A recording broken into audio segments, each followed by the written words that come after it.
Merci. Vous me permettez de remercier et de féliciter le réseau des journalistes spécialisés dans les technologies de l'information et de la communication qui ont bien voulu répondre à notre invitation dans le cadre de ce forum qui traitera toutes les questions relatives au secteur des télécommunications et de la poste.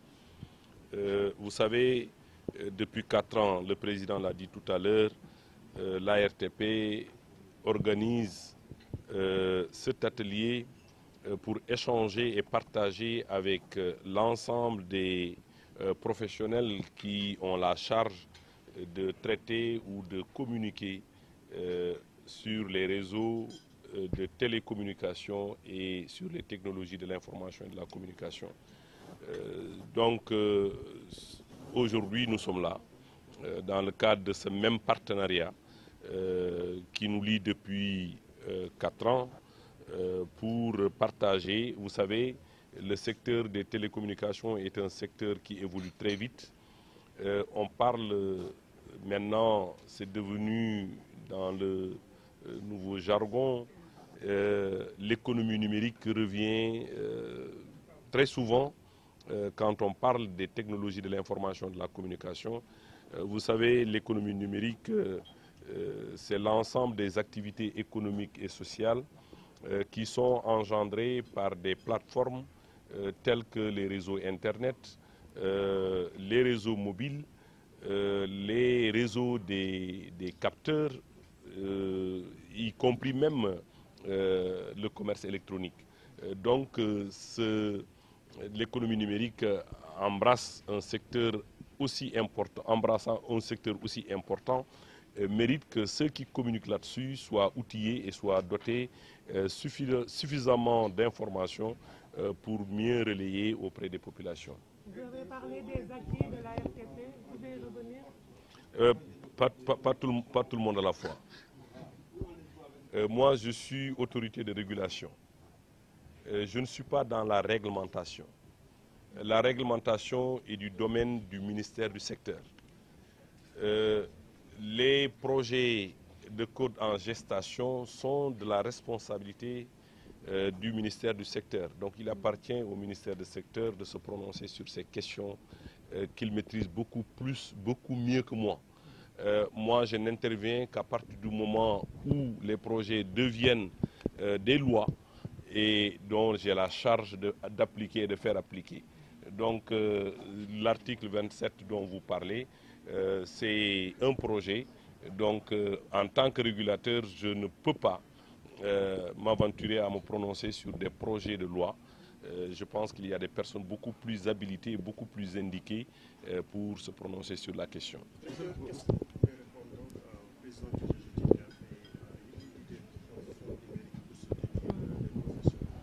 Vous savez, vous me prenez comme ça à pied levé, je ne peux pas répondre à cette question-là. C'est une interpellation que je viens d'enregistrer tout à l'heure et qui nécessitera qu'on y réfléchisse et qu'on apporte une réponse au moment où nous aurons terminé toute la réflexion autour de la question, parce que nous ne sommes pas les seuls à être dans cette prise de décision.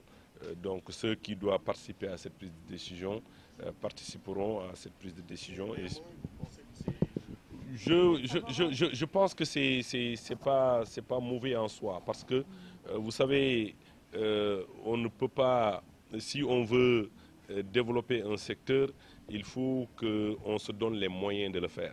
Les moyens de le faire, c'est aussi outiller ceux-là qui ont la charge de véhiculer ou de porter l'information auprès des utilisateurs. Et je pense qu'on vous attend encore beaucoup plus sur la communication, sur les technologies de l'information et de la communication, sur l'économie numérique en général. Je pense qu'il faut que les populations soient bien informées, et je pense que pour cela, il y a des raisons qui peuvent militer en faveur de mettre quelque chose à votre disposition pour que vous soyez beaucoup plus à l'aise dans les activités que vous menez. Et vous savez déjà qu'il y a quelque chose qui se fait à travers le soutien à la presse par l'État du Sénégal. Je pense que vous avez bien dit que le Sénégal est candidat et déjà membre du Conseil de l'UIT. Nous sommes en train de travailler pour faire passer la candidature du Sénégal pour maintenir notre place au niveau de l'Union internationale des télécommunications en tant que membre du Conseil. Ce n'est pas quelque chose de très facile parce qu'on a enregistré 17 prétendants, 17 pays africains qui veulent être membres alors qu'il n'y a que 13 places disponibles. Nous sommes en train de faire jouer en rapport avec ceux qui ont la charge de cette mission-là, la diplomatie qu'il faut et les contacts qu'il faut pour que le Sénégal soit maintenu comme membre au niveau du Conseil de l'UIT.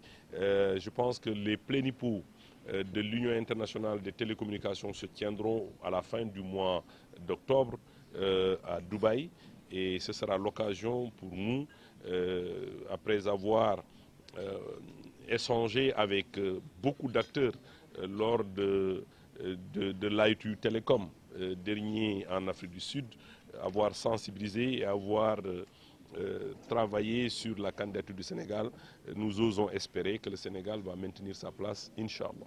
Alors monsieur le directeur, votre commentaire sur la situation à la Poste? La situation à la Poste, je vais répondre de la même manière. J'ai répondu tout à l'heure à la question sur le code des télécommunications. Vous savez, moi, je suis dans la régulation, je ne suis pas dans la gestion. La gestion de la Poste relève des prérogatives du directeur général de la Poste. Donc il est le seul habilité à se prononcer sur la gestion. Ce qui se passe à la Poste, c'est une question de gestion et non une question de régulation. Alors, vous pouvez avoir je ne peux pas faire un commentaire sur la gestion d'un autre directeur général. Si vous m'interrogez sur ma gestion, je suis prêt à vous répondre. Une petite réaction par rapport à cette pétition lancée par les internautes contre l'opérateur Orange. Un mot pour mauvaise qualité du réseau, etc. Vous savez, la mauvaise qualité du réseau, c'est vraiment une réalité. Moi, je pense que je vais dire les choses telles qu'elles sont. En tant que régulateur, nous constatons qu'il y a des difficultés pour les consommateurs à avoir la qualité de service correcte qui devait être rendue à ces usagers-là. Maintenant, en tant qu'autorité de régulation, nous avons échangé avec l'ensemble des opérateurs. Et d'ailleurs, nous avons servi des mises en demeure à tous les 3 opérateurs. Et je pense que ces mises en demeure sont visibles sur le site de la RTP. Si ça nécessite qu'on monte d'un cran, nous sommes là pour ça. Par exemple, en faisant quoi? Des sanctions, parce que l'autorité ne peut faire que sanctionner des manquements par rapport à un cahier de charges qu'un opérateur titulaire de licence a signé. Donc s'il y a des manquements par rapport au cahier de charges, l'autorité de régulation usera des moyens à sa disposition pour faire respecter le cahier de charges, les dispositions du cahier de charges.